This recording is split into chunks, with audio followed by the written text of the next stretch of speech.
राधे राधे दोस्तों। Notice point में आप सभी का स्वागत है। एक नई नोटिस सीबीएसई दिल्ली ने जारी किया है सीटेट दिसंबर 2024 का। जी हाँ, नई नोटिफिकेशन है सीटेट दिसंबर 2024 का। उन लोगों के लिए बहुत सुनहरा मौका है जिन्होंने अभी जून वाले निकाल नहीं पाए थे एग्ज़ाम। उन्होंने दिसंबर 2024 सीटेट दिसंबर 2024 का निकाल के आने वाले फ्यूचर में आपका एनवीएस और केवीएस का एग्ज़ाम होने वाला है। उसमें आप अपियर हो सकते हैं और अपने ड्रीम पोस्ट पा सकते हैं टीचर जॉब का। और यहाँ पर इसका डेट भी जारी कर दी गया है 1 दिसंबर 2024 को इसका डेट है, एग्जामिनेशन डेट है। और इसका ऑनलाइन एप्लीकेशन स्टार्ट हो गया है आज से 17/9/2024 से आपका 16/10/2024 तक है। इसका एग्ज़ाम फॉर्म भरने का डेट यहाँ पर दिया गया है। और आगे इसका जो ज़रूरी यहाँ पर और है इसका एग्ज़ाम पैटर्न का जो पेपर है, दो पेपर अभी भी है, पेपर 1 और पेपर 2। बोला जा रहा था कि पेपर 3 जो पीजीटी पोस्ट के लिए होगा उसको जारी करेंगे, लेकिन अभी भी इस बार भी पीजीटी पोस्ट के लिए पेपर 3 जारी नहीं किया गया। केवल प्राथमिक और मिडिल के लिए आपका पेपर 1 पेपर 2 लिया जाएगा। पेपर 2 आपका मॉर्निंग शिफ्ट में रहेगा, 9:30 AM से स्टार्ट होगा पेपर 2। और पेपर 1 आपका इवनिंग शिफ्ट में रहेगा, 2:30 PM से स्टार्ट होगा पेपर 1। तो आइए इनके बारे में जानकारी लेते हैं। सीटेट दिसंबर 2024 का इन्फॉर्मेशन बुलेटिन पूरा रीड करते हैं। क्या क्या ज़रूरी नोटिस है इसमें, उसको ध्यान से पढ़ते हैं। यहाँ पर इम्पोर्टेंट नोट्स करके यहाँ पर दिया गया है। यहाँ पर से वेबसाइट दिया गया है सीटेट का .nic.in पे आप जाके पहले आपको रजिस्ट्रेशन करना पड़ेगा। उसके बाद आप फॉर्म भर पाओगे। रजिस्ट्रेशन आपका 10वीं के मार्कशीट में नाम, आपके पिताजी का नाम, आपके माताजी का नाम, डेट ऑफ बर्थ आपका सेम होना चाहिए। तो उस आधार पे आपको 10वीं के मार्कशीट के आधार पे आपका रजिस्ट्रेशन करना है। रजिस्ट्रेशन के बाद आप ऑनलाइन फॉर्म भरोगे जिसमें आपका बेसिक डिटेल, आपका फ़ोटो और यहाँ पर सिग्नेचर दोनों अपलोड करना पड़ेगा। और आपका जो डॉक्यूमेंट रहेगा वो उसको भी अपलोड करना है। आपका यहाँ पर साइज़ दिया गया है, अपलोड कैसे करना है, कौन कौन से कितना केबी का अपलोड करना है, वो सब चीज़ आप यहाँ पर जेपीजी फॉर्म में आप अपलोड करना पड़ेगा फ़ोटो वगैरह को। और इसका एग्जामिनेशन फीस यहाँ पर दिया गया है। आपका दो कैटेगरी में जो है एग्जामिनेशन फीस को डिवाइड किया गया है, एक जनरल कैटेगरी और ओबीसी कैटेगरी यहाँ पर दिया गया है, जिसका ओनली पेपर 1 और पेपर 2।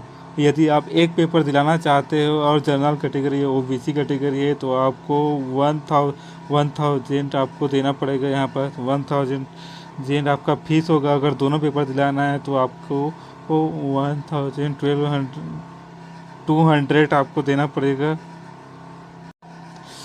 उसी तरह अगर आपका रिजर्वेशन कैटेगरी से ST SC या PH कैटेगरी से, तो आपको 1 पेपर का आपका 500 है और बोथ पेपर का आपका 600 है। तो आपका यहाँ पर एग्जामिनेशन फीस में कोई बदलाव नहीं, जो पहले था वैसे ही इस बार भी है। यहाँ पर 10वीं के मार्कशीट के आधार पे आपको वहाँ पर आपका रजिस्ट्रेशन करना है। आपका मोबाइल नंबर, जीमेल का उपयोग करके, जिसमें आपका नाम, आपके पापा का नाम, आपके माता का नाम, आपका डेट ऑफ बर्थ आपका सेम होना चाहिए 10वीं मार्कशीट के आधार पे। और आधार कार्ड आपका मैच होना चाहिए ताकि बाद में आपको दिक्कत ना हो। ऑनलाइन फॉर्म भरने का आपका यहाँ पर वेबसाइट में जाइए, उसके बाद आप वहाँ से ऑनलाइन फॉर्म भर सकते हैं। करेक्शन करने के लिए भी आपको अगर समय दिया जाएगा, अगर मान लीजिए आपका कुछ सही से भरने के बावजूद भी अगर गलत हो जाता है तो आप करेक्शन विंडो खोलेंगे तो करेक्शन विंडो में आप वापस करेक्शन कर सकते हैं, लेकिन उसका भी चार्ज वापस लेंगे आपसे। यहाँ पास एक बहुत ज़्यादा ज़रूरी यहाँ पर सूचना दिया गया है। अगर आपने एग्ज़ाम फॉर्म भरे और आपने जो सिटी डाले हैं तो उसमें 2-3 सिटी डालना होता है, तो उसको क्रम को आप पहले प्राथमिकता दें जिसमें आप जिस सिटी में जाना आपको ज़्यादा सुविधाजनक हो। क्योंकि अगर वो फुल हो जाता है तो आपको दूसरे सिटी में एग्जामिनेशन दिलाने जाना पड़ेगा। और यहाँ पर mode of submission of application आपका ऑनलाइन मोड में ही होगा, और फीस भी आपका डेबिट कार्ड नेट बैंकिंग इसी से फीस आपका कटेगा। और आगे इसके एलिजिबिलिटी की बारे, तो यहाँ पर मिनिमम क्वालिफिकेशन दिया गया है जो सीटेड के एनटीसी द्वारा गाइडलाइन जारी किया गया है। तो इसमें पेपर फर्स्ट के लिए और पेपर सेकंड के दोनों के लिए अलग अलग एलिजिबिलिटी रखा गया था। तो the minimum qualification teaching staff according to the following, यहाँ पर एनटीसी ने यहाँ पर जारी किया। उसमें physical education teacher pre primary और अपर प्राइमरी और सेकेंडरी और यूनिवर्सिटी स्कूल और कॉलेज रेगुलेशन है। एनटीसी का रेगुलेशन है जिसके आधार पे आप एलिजिबल होते हैं। तो यहाँ पर मिनिमम क्वालिफिकेशन आपका रिक्वायर्ड रूल के अनुसार दोनों पेपर के लिए अलग अलग होगा। तो यहाँ पर दिया गया है स्ट्रक्चर।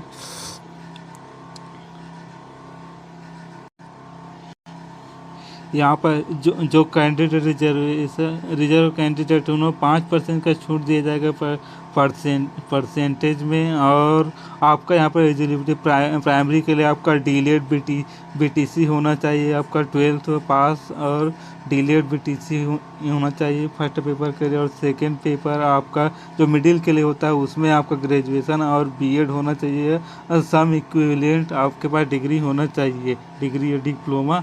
ये दोनों इसके एलिजिबिलिटी क्राइटेरिया के अंतर्गत आते हैं। यहाँ पर structure of the content of CTET का कैसा होगा उसका पेपर, इसके बारे में बताया गया। पेपर 1 और पेपर 2 दो पेपर होंगे, और पेपर फर्स्ट आपका 1 to 5 के लिए क्लास के लिए होंगे, और पेपर सेकंड आपका 6 to 8 क्लास के लिए होंगे।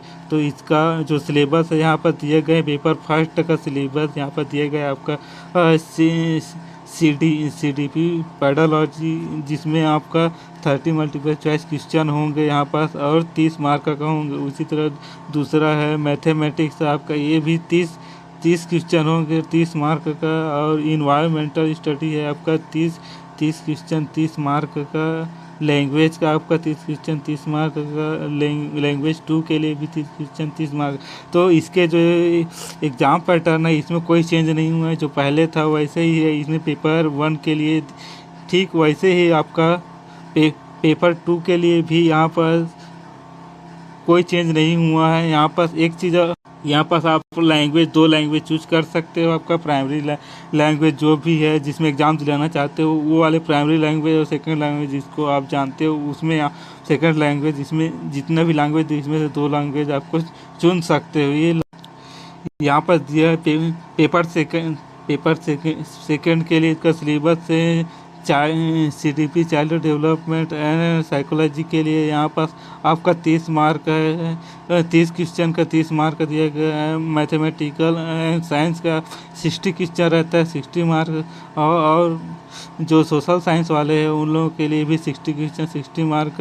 बाकी जो 2 लैंग्वेज आपका कंपलसरी लैंग्वेज है आपका, जिसमें आप एग्ज़ाम दिलाते हो वो वाले लैंग्वेज का 30 क्वेश्चन 30 मार्क का रहेंगे। और आपका दूसरा लेवल के लैंग्वेज का भी आपका 30 क्वेश्चन 30 मार्क का रहेंगे। The nature of standard of the question, तो ये इसका जो नेचर ऑफ स्टैंडर्ड क्वेश्चन है इसमें भी आपको कोई बदलाव देखने को नहीं मिलेगा। यहाँ पर 11 to 14 ईयर एज ग्रुप के लिए जो स्टैंडर्ड लेवल होता है, जो नॉलेज होता है, उसी चीज़ के बारे में यहाँ पर दिया गया है। और एक चीज़ और यहाँ पर मेंशन किया गया, इसमें भी लैंग्वेज का दिया है, आप फर्स्ट और सेकंड लैंग्वेज में से चुन सकते हैं। आगे आपको यहाँ पर और देंगे language of the question paper. तो इसके लिए आपका जो हिंदी और इंग्लिश दोनों में से एक या दोनों यूज कर सकते हैं। तो आपको फॉर्म भरते समय एक क्वेश्चन पेपर आप लैंग्वेज का यूज करना होगा, तो आप यहाँ पर हिंदी या इंग्लिश का कर सकते हैं। क्वालिफाइंग मार्क एंड अवार्ड और सीटेड सर्टिफिकेट, तो जब आप अगर इसको एग्ज़ाम देते हैं तो इसके रिजल्ट आता है, इसके बाद आपको सर्टिफिकेट भी दिया जाएगा। यदि आप इसमें क्वालिफाई कर पाते हो तो उसके क्वालिफाइंग मार्क यहाँ पर डिसाइड किया गया है। क्वालिफाइंग मार्क इसमें भी कोई चेंज नहीं हुआ है क्वालिफिकेशन में, क्योंकि जो आपका इसमें क्वालिफाइंग मार्क होता है उसमें क्वालिफाइंग मार्क जो आपका और रिजर्वेशन कैटेगरी उनको 5% का छूट दिया जाता है, मतलब फिर 55% आपका क्वालिफाई मार्क हो जाएंगे रिजर्वेशन के लिए। और जो जर्नल वाले हैं उन लोगों के लिए 60% आपको मार्क्स लाना पड़ेगा, मतलब 90 नंबर आपको लाना पड़ेगा। 150 में 90 नंबर आपको लाना ज़रूरी है जर्नल वाले को। और जो कैटेगरी वाले हैं उन लोगों को वो 82 नंबर में आपका क्वालिफिकेशन यहाँ पर हो जाएगा, क्वालिफाई हो जाएगा, आपको सर्टिफिकेट मिल जाएगा।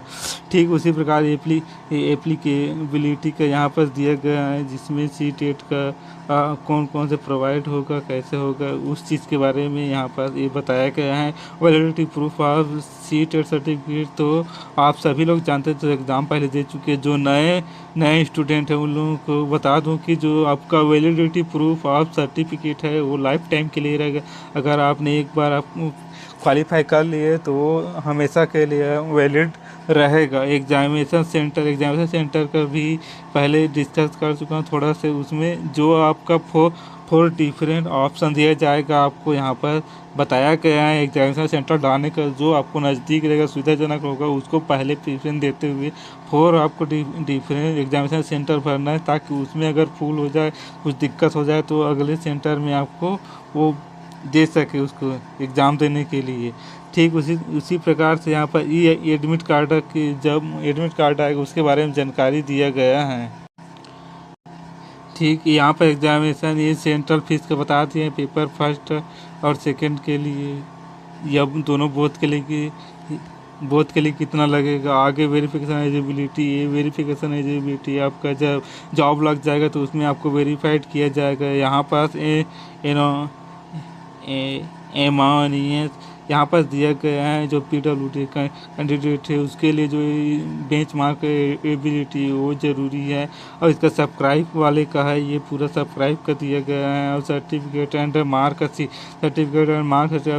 CBSE द्वारा जब जारी होगा रिजल्ट, उसके बाद आपका डिजिटल लॉकर में आपको मिल जाता है, उसमें कोई दिक्कत नहीं है। और आगे इसको और देखेंगे तो इसमें इसका आगे जो सिलेबस दिया है वो सिलेबस आपको दोनों पेपर का सिलेबस यहाँ पास मिल जाएगा। सिलेबस में कोई चेंज नहीं हुआ है।